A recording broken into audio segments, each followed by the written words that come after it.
is just in magnitude form we are doing. Now if I am taking it as a vector form, means I am having two charge. One is here Q1, another is here Q2. So one charge is here, I am having Q1, another charge is here, I am having Q2. Clear? So distance between them is, what I will do? I will take the coordinate of here. So x1, y1 coordinate. Here I am having x2, y2 coordinate. If it is R2, it is R1. So I will do the coordinate according to the coordinate system. What I will do? I will always subtract, that is getting difference x2 minus x1 and y2 minus y1. That is equal to R12. R12 means I am taking the measure of started measurement from 1 with respect to 2. So the distance between these two is Q1 and Q2 is R12. Now for this charge, this will feel a force along this direction, and for this charge, this Q1 will feel the force along this direction. Clear? So if it is here, means Q1 giving force on Q2. So what I will denote that F21 means number 2 charge is facing the force by which is given by 1 charge. Number 2 is feeling the force which is given by number 1 charge. So this direction it will be F12 means number 1 charge is feeling the force with respect to number 2 charge. Clear? So F21 is force on Q2 by Q1. F12 is force on Q1 by Q2. Now you can ask me, ma'am, in the beginning of this chapter you said very clearly that force of attraction or repulsion between the two charge will be considered here. Yes, of course, no problem. But if single manner I am doing here, means actually I am calculating the force of this charge on this, or vectorial notation force of the force on this charge with respect to that I am dealing. After that this will so if I am going for F21, what will be F21? Means again F21 means force on charge 2 with respect to 1. So force of charge 2 with respect to 1, magnitude Q1, Q2, nothing change because this is Q1, Q2 by what? 4 pi epsilon 0 and epsilon 0, 4 pi epsilon 0, 4 pi epsilon 0, epsilon r, here I had considered it is in medium, divided by what? R12 square, R12 whole square. Clear? Now here I am considering what? Force on R12. R12 is what? The distance between two, and distance between two means there what will be the direction of the force? Direction of the force is along from Q1 towards Q2. Direction of force is along from Q1 towards Q2. So here unit vector will be R12. Similarly, F12 will be what? Same thing. F12 will be Q1 Q2 by 4 pi epsilon naught epsilon 0 R21 whole square. Clear? Here the vector will be from this direction to this direction. So R21 unit vector with unit vector. Clear? Now since these two are same, we know what? They are acting in opposite direction, means F21 is just opposite of F12, means what I can write? That is F12 plus F21 as a whole is equal to 0 because they are acting opposite to each other. Clear? So this is the vectorial forms of Coulomb's law.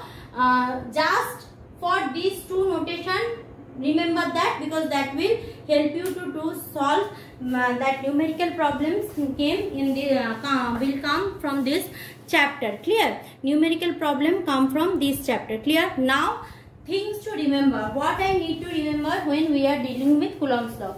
that is electrostatic force in a medium dependent force. Means what kind of medium I am using, that determine what will be the electrostatic force in between the charge. Electrostatic force is an action-reaction pair. Means what? The force exerted by one charge on other is equal and opposite the force exerted by other to the first. Means if I am considering Q1 and Q2 is applying force on that, clear, the same force will be applied by Q2 on Q1. Means by the same force they are attracting each other, or by the same force they are repelling each other. Next one, the force is conservative in nature. What is conservative force? Who has done work power energy chapter, they know very well what is conservative force field vector. Means conservative force means it is not depend on path independent force, or work done in moving a point charge around a closed path under the action of Coulomb force is 0. Means whichever path you are following, that doesn't determine what will be the Coulomb's force. Where the charge is, that will depend on the how much the charge is, that will determine what will be the Coulomb force. Clear? Then next one is that this law is applicable for point charge, but it can be applied for distribution of charge. Means we are having discrete charge distribution, then also we can use Coulomb's law. This law is valid only for stationary charge. Means if the charge is static somewhere, we can apply Coulomb's law, otherwise not. The law expresses the force between two point charge at rest. In applying the case of extended bodies or finite size, care should be taken in assuming that the whole charge body to be concentrated at its center, as it is true only for spherical charge body. Remember, Coulomb's law is helpful only if the whole charge concentration is in a spherical structure. Otherwise not, we can't deal with the Coulomb's law. Clear? So this is all about Coulomb's law. Now we are going for that second part, that is if instead of a point charge distribution we are having a discrete charge distribution. What is the difference between point charge and discrete charge? Means if charge are situated like this is a point charge. Now in a metal, suppose charge are here, discretely situated. So this is called discrete charge. Means charge are there but not in a solid structure, they are discretely situated. So if I am having a discrete charge distribution, how I will apply Coulomb's law, that I will discuss right now.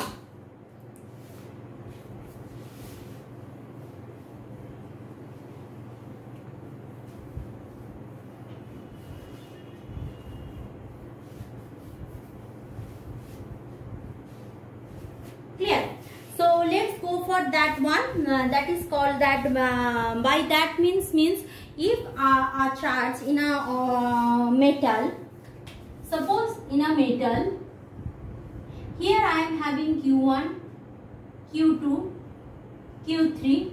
Okay, here Q3, Q4, but they are staying far apart from each other. So this kind of charge distribution is called that discrete charge distribution. Now how we will deal this kind of discrete charge distribution? That will be done by superposition theorem or superposition principle. Now what is superposition theorem? What is superposition principle? Let us discuss.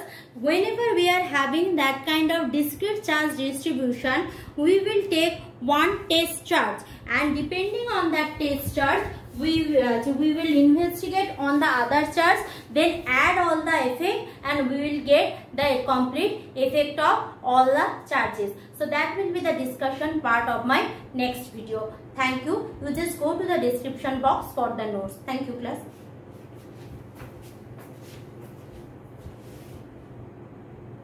Now in my past video I stated Coulomb's law, and as well as that how we will what are the factors which control Coulomb's law, that we had discussed, and how we Coulomb's law vector from dielectric constant, that's already we had discussed in our past two video. Now if there is a discrete charge distribution, how we will deal with that discrete charge. So if we are having discrete charge, so that time we need to use superposition principle. Superposition principle is nothing new, means principle of superposition in case of electrostatic. In various physics part we are using superposition principle, but if we in electrostatic we are using, that is that the principle of superposition state that every charge in space creates its own electric field. Clear? So at point independent of the presence of the other charge in a medium, the resultant electric field is the vector sum of electric field due to individual charge. Means what? Suppose I am having a discrete charge. This is a metal body. So I am having here Q1, here Q2, here Q3, here Q4. This kind of charge distribution we are having. So Q1 also produced an electric field, Q3 also produced an electric field, Q2 will produce the electric field, Q4 also will produce the electric field. So as a whole, what will be the value of the electric field of this metal? How I will deal with that? So what I will do, I will take a test charge. Clear? Test charge means I will take a charge which is very small, clear, nearly negligible. Now if everyone has its own electric field, so suppose I had taken, by different ink I am showing, suppose I had taken, this is my test charge. So Q3 will give a electrostatic force here, Q2 also give a electrostatic force on Q0 because individual has its own electric field. Q4 also give a electrostatic force on Q0. Q1 also give the electrostatic force on Q0. So as a whole, if I do all this vector sum of this structure, as a result what I will get, that will be my electric field value. That is the superposition principle. So in my note I had taken only two charges because that will be easier to describe. So if I am having two charges Q1 and Q2 instead of this whole bunch, that will be